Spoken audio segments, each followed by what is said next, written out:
శ్రీమన్మహాభారతము 848వ రోజు. ఓం అస్మద్గురుభ్యో నమః. నారాయణం నమస్కృత్య నరం చైవ నరోత్తమం దేవీం సరస్వతీం వ్యాసం తతో జయం ఉదీరయేత్. శ్రీమన్మహాభారతము 3వ పర్వము వనపర్వము లేదా అరణ్య పర్వం. అందులో 49వ అధ్యాయము. సూత మహానుభావుడు శౌనకాది మహర్షులందరికీ ప్రవచనం చేస్తూ ఈ రకంగా చెబుతూ ఉన్నాడు. ఓ మహర్షులారా, వైశంపాయన మహర్షి జనమేజయ మహారాజుకు శ్రీమన్మహాభారతాన్ని ఉపదేశం చేస్తూ ఇలా చెబుతూ ఉన్నాడు. ఓ రాజా, సంజయుడు ధృతరాష్ట్ర మహారాజుతో ఈ రకంగా అంటూ ఉన్నాడు. ఓ మహారాజా, పరమశివుడు అర్జునుడి పరాక్రమాన్ని తెలుసుకోవటం కోసం కిరాతుని వేషములో వచ్చి అర్జునునితో యుద్ధము చేశాడు. అర్జునుడు తన ధనుర్విద్య చేత పరమశివుడిని సంతుష్టుడిని చేశాడు అని నేను విన్నాను. ఓ రాజా, అస్త్రము కోసము తపస్సుతో పరాక్రమించినటువంటి కురుశ్రేష్ఠుడైన అర్జునుడికి అక్కడ లోకపాలు అందరూ దర్శనమిచ్చారు.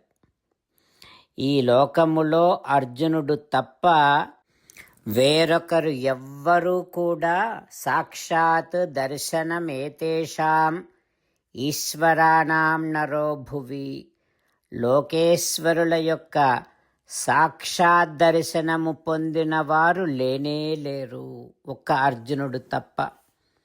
ఓ రాజా, అష్టమూర్తి అయినటువంటి మహేశ్వరుడే అర్జునుడిని యుద్ధములో ఓడించలేకపోయాడు. అటువంటి మహావీరుడిని యుద్ధములో జయించడానికి ఇక కష్టం ఉత్సాహతే, ఎవరు సాహసిస్తారు?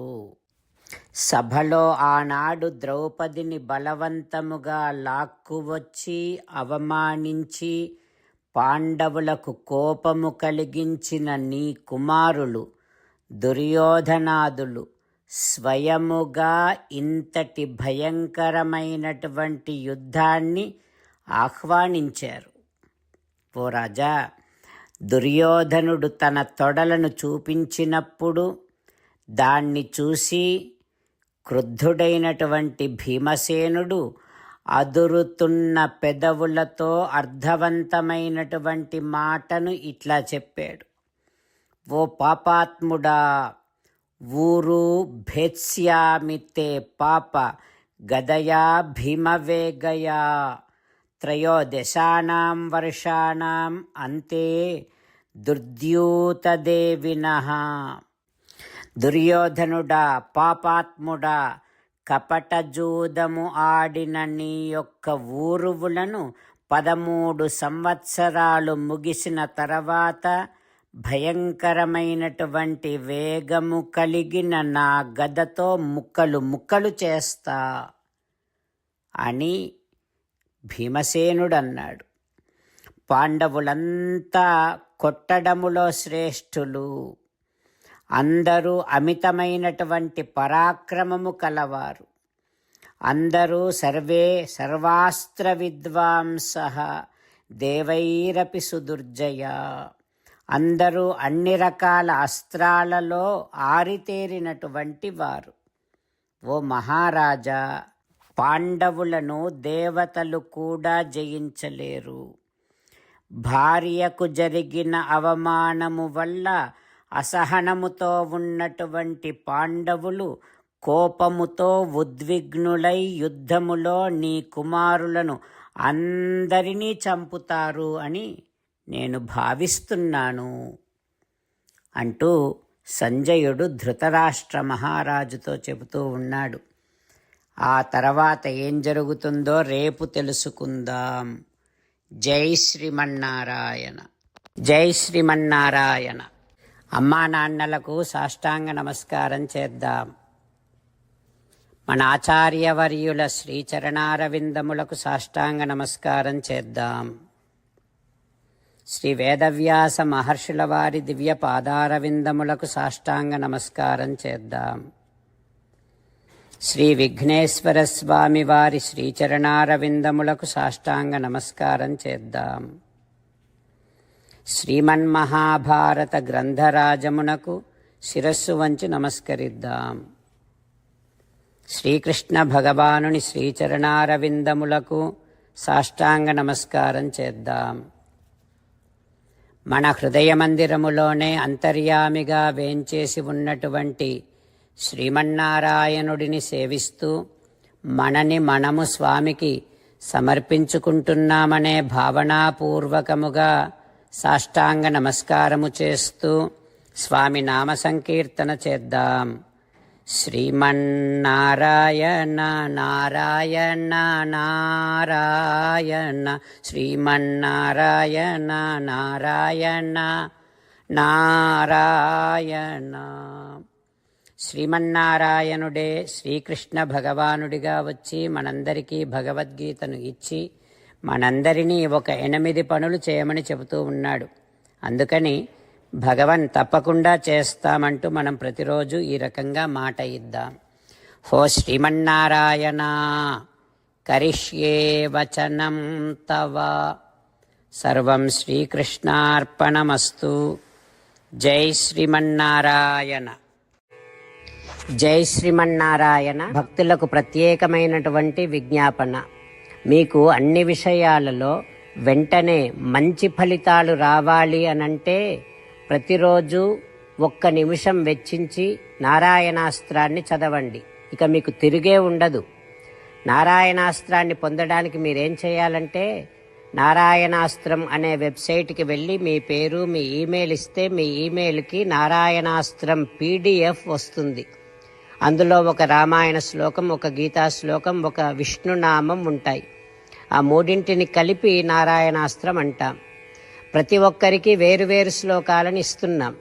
ఆ రకంగా ఎవరి శ్లోకాన్ని వారు ప్రతిరోజు తప్పనిసరిగా చదవటం వలన ప్రతిరోజు ప్రతి 24,000 భక్తులతో ఒకసారి సంపూర్ణ రామాయణ పారాయణ, 33 సార్లు శ్రీమద్ భగవద్గీత పారాయణ, 24 సార్లు శ్రీ విష్ణు సహస్రనామ స్తోత్ర పారాయణ జరుగుతుంది.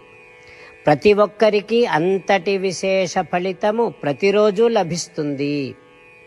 అందుకని మీరు మీ కుటుంబ సభ్యులు అందరూ ఒక్కొక్కరు ఒక్కొక్క నారాయణాస్త్రాన్ని వెంటనే పొందండి. జై శ్రీమన్నారాయణ. శ్రీమద్ భగవద్గీత సారాంశముగా 18వ అధ్యాయములో 65 నుంచి 69 శ్లోకముల ద్వారా శ్రీకృష్ణ భగవానుడు మనందరినీ ఒక 8 పనులు చేయమని చెబుతూ పరమాత్మ ఈ రకంగా అంటూ ఉన్నాడు. ఎవరెవరైతే నేను చెప్పిన ఈ 8 పనులు చేస్తారో వారందరూ నాకు చాలా ఇష్టమైన వారవుతారు. అప్పుడు వారిని నేను సకల పాపముల నుండి సకల దుఃఖముల నుండి విముక్తులను చేసి నా అంతటి వారిగా చేసుకుంటా, తరగని ఆనందాన్ని అనుభవింపచేస్తా.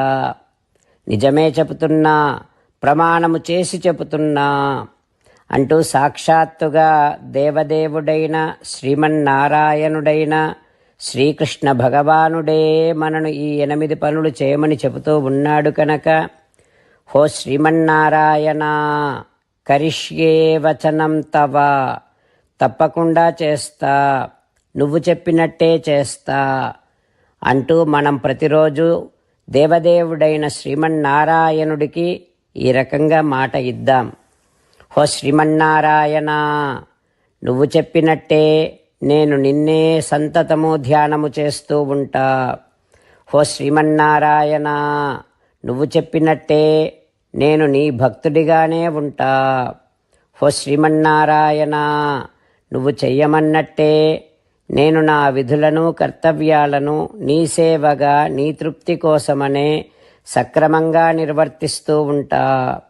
హో శ్రీమన్నారాయణ, నువ్వు చెప్పినట్టే నేను నీవాడిని అనే మహావిశ్వాసాన్ని సంతతము కలిగి ఉంటూ నా హృదయములో నీకే నమస్కరిస్తూ ఉంటా.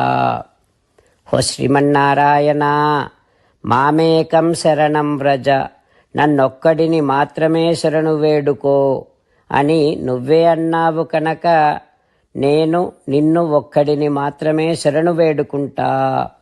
హో శ్రీమన్నారాయణ, మా శుచః, ఇక దుఃఖించకు అని నువ్వే నాకు భరోసా ఇస్తూ ఉన్నావు కనుక నేను ఇక దుఃఖించను. హో శ్రీమన్నారాయణ, నువ్వు చెప్పినట్టే నువ్వు నా కోసమని చెప్పిన శ్రీమద్భగవద్గీతను ఎప్పుడో ఒక్కసారి కాకుండా ప్రతిరోజు కనీసము ఒక్క శ్లోకాన్నైనా అనుసంధానము చేస్తూ గీతోపదేశాన్ని జ్ఞాపకం చేసుకుంటూ ఉంటా. హో శ్రీమన్నారాయణ, నువ్వు చెప్పినట్టే నువ్వందరి కోసమని చెప్పిన శ్రీమద్భగవద్గీతను తెలియని భక్తులందరికీ తెలియచేసే నా వంతు ప్రయత్నాన్ని నిరంతరము కొనసాగిస్తూనే ఉంటా. హో శ్రీమన్నారాయణ, నేను నువ్వు చెప్పినట్టే చేస్తా, నీకు నచ్చినట్టే ప్రవర్తిస్తా, నీకోసమే పని చేస్తూ ఉంటా. కరిష్యే వచనం తవ. సర్వం శ్రీకృష్ణార్పణమస్తు. జై శ్రీమన్నారాయణ.